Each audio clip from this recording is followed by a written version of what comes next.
Yes, you can use your VA loan again without selling your current home. So that's the part that everybody hears.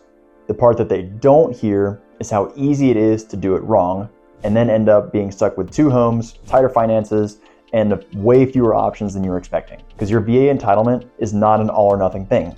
It's flexible, but it does have limits. And if you don't understand how those limits work, you're guessing at a 6-figure decision. So by the end of this, you'll know exactly how to structure this the right way and when you shouldn't do it at all. So as a quick gut check, if you kept your current home and you turned it into a rental, would you feel comfortable carrying that rental long term, or would that feel like a stretch? You gotta hold that answer because it matters more than the loan itself. So let's talk about one of the biggest misconceptions that people have. Most people think that your VA loan works like a one-time use benefit. You use it and then that's it until you sell.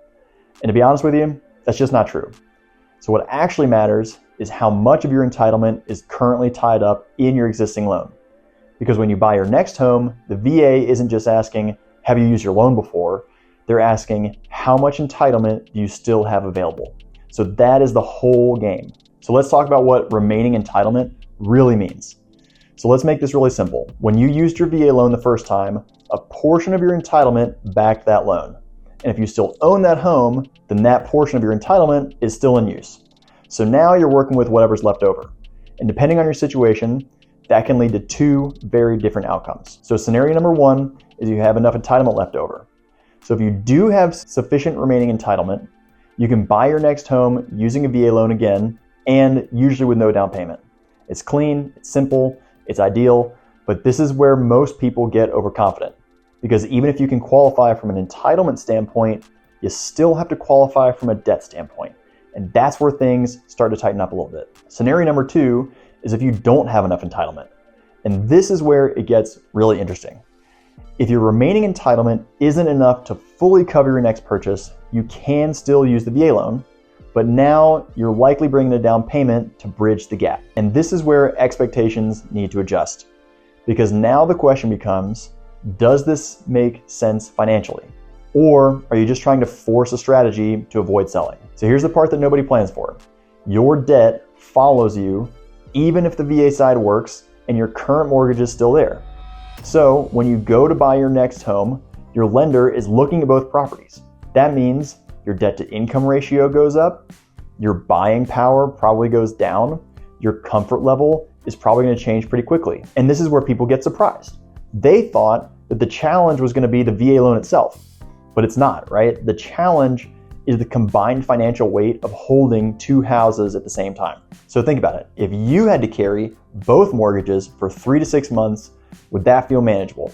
Or would that create a bunch of stress? That answer should help guide your decision more than anything else. So let's talk about turning your first home into a rental. Because this is where the strategy either works or it totally falls apart. So on paper, keeping your first home as a rental sounds like a super win in the long term. You build equity, you generate income, you let time do the work, but the numbers have to support that. You need to look at, number 1, the realistic rent, not the best case estimates. Number 2, maintenance and vacancy. And number 3, property management, even if you're planning on self-managing. Because if your property is just barely breaking even or it's negative, now you're just subsidizing that investment while you're trying to establish yourself at your next duty station. So it's not always a bad move, but it needs to be intentional, not accidental. So here's the flexibility problem. Here's the trade-off that most people don't think about. When you keep your first home, you lose some flexibility. You're committed. So now, if you get new orders sooner than you expected, if the market shifts, if your financial priorities change, then you have fewer clean exit options. So you got to compare that to selling first, where you reset your entitlement, you'll clear your debt, you move forward with a clean slate. It's a different strategy and there's different trade-offs. So I'm curious, how are you thinking about this? Are you more interested in building the long-term wealth by holding the properties, or would you rather just keep things simple and flexible between moves? Drop that in the comments, because that decision tends to shape everything else. So let's talk about now when this strategy actually works. Using your VA loan twice without selling can be a great move, but only when the foundation is super solid. So it usually looks like this. You have enough entitlement or cash to structure the deal cleanly. Your income supports carrying both properties comfortably. The rental numbers make sense long-term. you're planning to hold the property for several years, and you're okay managing or outsourcing the rental. So if all those boxes are checked, then this can be a super strong strategy. It's not just for convenience, but for building wealth over time. So let's talk about when it becomes a problem. Where most people get into trouble is they're trying to make this work when the numbers don't support it.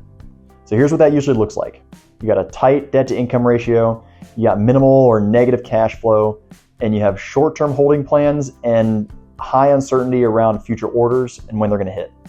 So at that point, you're not investing, you're stretching and you're gambling. And you're doing this during a PCS move where stress is gonna compound super quickly. So the real decision isn't about whether or not you can use your VA loan twice, because in many cases, and honestly most cases, you can. The real question is, should you? Because the right move isn't the one that lets you keep both homes, it's the one that keeps you in control financially while you're transitioning to your next duty station and down the line. So if you're thinking about holding your current home and using your VA loan again, take the time to actually map this out. Look at your entitlement, run your numbers, and really run your numbers honestly. Think through your timeline, because when all this is structured correctly, it can work really, really well. And when it's not structured correctly, you're gonna create some problems that are gonna follow you into your next move and that are gonna follow you for years. So if you want more breakdowns like this, where we walk through real decisions that military buyers and sellers are facing, make sure you're subscribed, because these are the moves that look super simple on the surface, but they make a huge difference long term.